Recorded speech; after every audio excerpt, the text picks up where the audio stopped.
Welcome to the channel, bringing a real-world perspective to the real-world whiskey consumer. I'm Josh. And I'm Erin. And we are back with another double-blind head-to-head where we draw these two samples at random from our blind sample pool. We taste them. We smell them first, then we taste them. Yes. We let you know what we think about them, how they compare. We will give them some ratings. Then we will find out the price and see if that changes our ratings before we find out what we're drinking. In addition to that, a little bit of a curveball. We're going to try to do this one express style. Ooh, I like it. We're just going to go first impressions, Sweet. see what we're not going to think too hard about this. We're going to trial this. Let us know if you like this in the video comments below, or if you like us trying to dig a little bit deeper like we normally do to the best of our abilities. Let's go ahead and get glass one on the nose. It smells like old books. I can get you there. It just smells generally sweet, bourbon-y type flavors to me. Pretty faint. I'm not getting a ton on the nose. Let's get on the palate. Smells like old books. It's like You tasted it and you said it smells like old books? It tastes like it smells. It tastes like old books, like the pages. I'm not getting a lot of age on this. I'm just getting a very faint general sweetness. And the liquid is thin. It's very thin. There's not much finish to speak of. I'm not particularly... This isn't the type of thing I would gravitate towards to on a normal basis. Let's get another sip. It seems very low proof. Mm-hmm. And it does taste 90 good. proof maybe. I feel like this would be good for someone who's not really into whiskey a lot. Yep. And they're kind of stepping into it. I feel like this could be a good intro pour. Yeah, this to me is like a sweet tea alternative. Like it's an alcoholic sweet tea alternative. It's generally sweet. You could just kind of sip it on the back porch watching the sunset or something. Yeah. It's not doing a whole lot. It's just kind of what it is. Fruity sweet, sugary sweet. There's some alcohol burn there, but I think it's not too much. Yeah. Let's get into glass two and see how it compares. I'm getting your typical bourbon, caramel, vanilla, oak. Dark. It's darker than the glass one. Yeah, I was going to say, there's the nose. Yeah. There it is. Because this is still kind of faint and muted, but it is coming through with more flavor on the nose. A little more, like, concentration. More smell on the nose. Yeah. Yeah, there's a more concentrated flavor on the nose than glass one. But still kind of generally fruity sweet, a little sugary. Yeah, let's get on the palate. So this one also seems fairly thin, liquid-wise, the viscosity. Yeah, however, I proof. do think there's more flavor. It's low proof, but there's more of a flavor. But I'm not convinced that that's the case. Maybe there's not more flavor. I think it's a darker flavor. These don't. That's what I'm getting. But the flavor goes away after a minute. Like, it sits on your tongue and then it's bye, Felicia. Yeah, I think there might be more flavor in the front to mid palate on this one, but the finish is a little shorter. I think there might be less flavor front to mid palate on glass one, but the finish lingers a little bit more. Yes. But it's kind of splitting hairs, to be honest with you. Correct. Both of these just kind of seem like really standard 90 proof Kentucky bourbon. They're not really jumping out as anything else. But let's do get one more. Yeah, one more sip on two. Yeah, same thing holds true.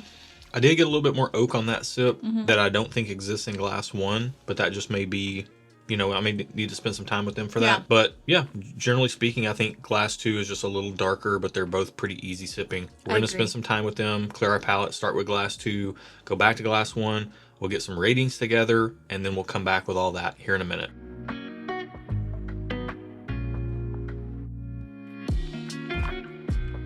Look, guys, sometimes you want more out of whiskey and it just doesn't give it to you. And that's where we're at today. Yeah. So where are you at on these two? Well, I will say overall, I feel like these are just okay for me.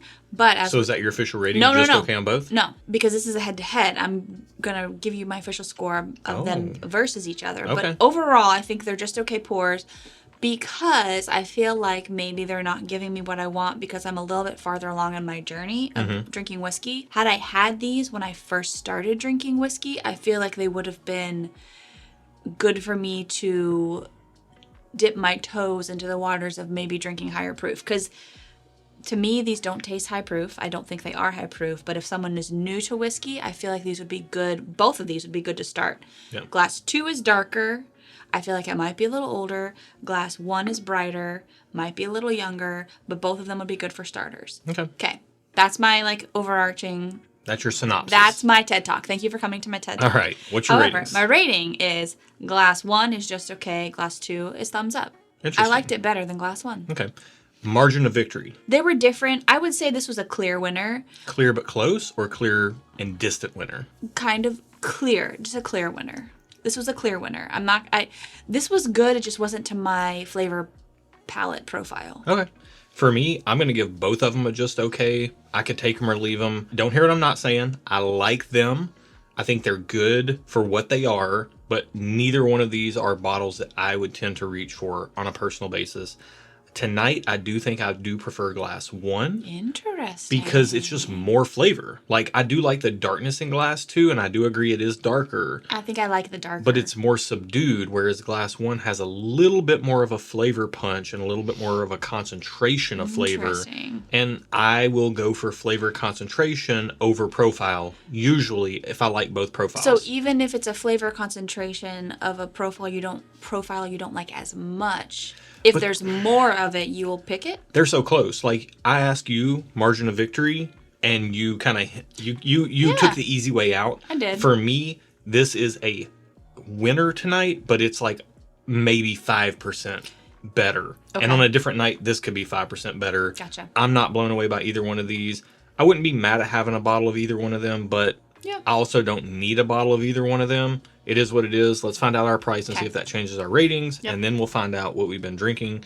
So in our blind, sample key number 1, or glass number 1, I should say, is number 52, and glass number 2 is number 51. So price on glass number 1 is $20. I feel like both of these, $30 would be my max.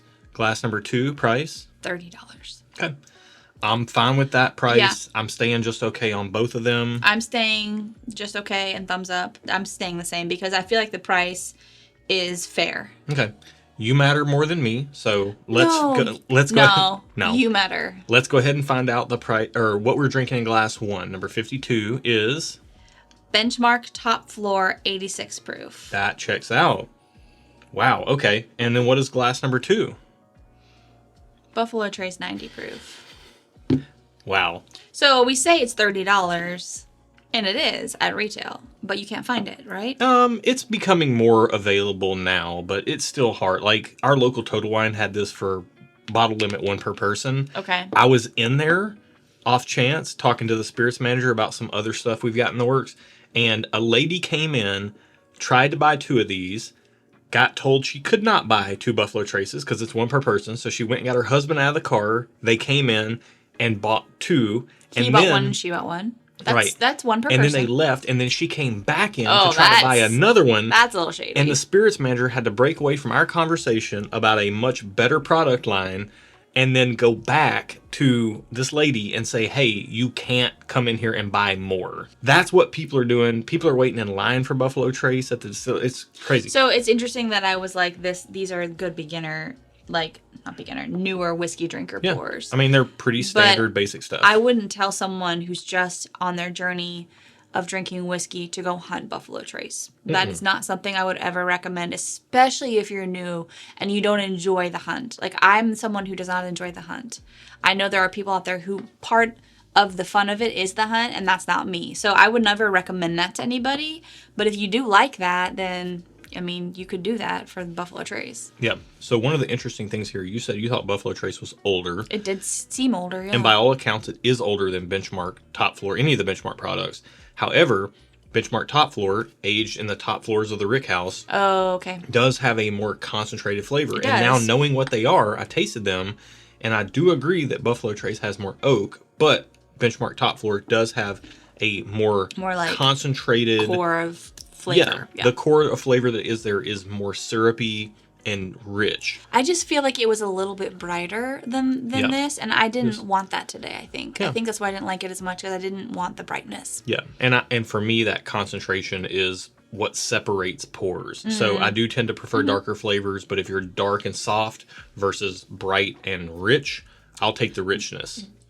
Bright and concentrated. Concentrated, yeah. Saying rich on either one of these would be a bit of a stretch. Yeah, that's an overstatement. This was a very interesting head-to-head. And if you're out there and you can't find Buffalo Trace and you really want to find Buffalo Trace, hopefully this shows you that it ain't all that in a bag of chips or a bag of M&Ms. I would love a bag of chips right now. I mean, I would too. But Sun chips? Would you rather have chips or M&Ms right now? Chips. Always. Really? I could go for some M&Ms. Nonetheless. Peanut M&Ms? No. Oh, see, I would pick peanut M&Ms over regular M&Ms. However, Get out of here. peanut butter M&Ms over... Hang on. Let us know in the comments below. Regular M&Ms or peanut butter, or the peanut M&Ms? Wait. Don't you try to sway Team them. Peanut. Team Peanut. Don't you dare try to sway them. I'm Team Peanut. No, regular is so much better, and you can fit so much more in your mouth too. But peanut. Just a handful, just. Peanut is better. No. Anyways, neither one of these have characteristics similar to. I would rather have peanut or regular M&Ms over both of these, personally speaking. Okay. But they both go pretty good with a handful of M&Ms, I think. Nonetheless, if you like this video, go ahead and like this video. If you like the channel, subscribe. If you're not already, what are you doing with your life? Get it together, bro. Probably better things than watching Whiskey Tube. No, that's fair. But if you like the content, subscribe. And if you'd like to join us for one of our live streams, we do them once a month. Hit that bell down there. It will let you know when we're going live. That's a huge help for you. Absolutely. Yep. That's it for today. Be good to each other. And until next time, cheers. Cheers.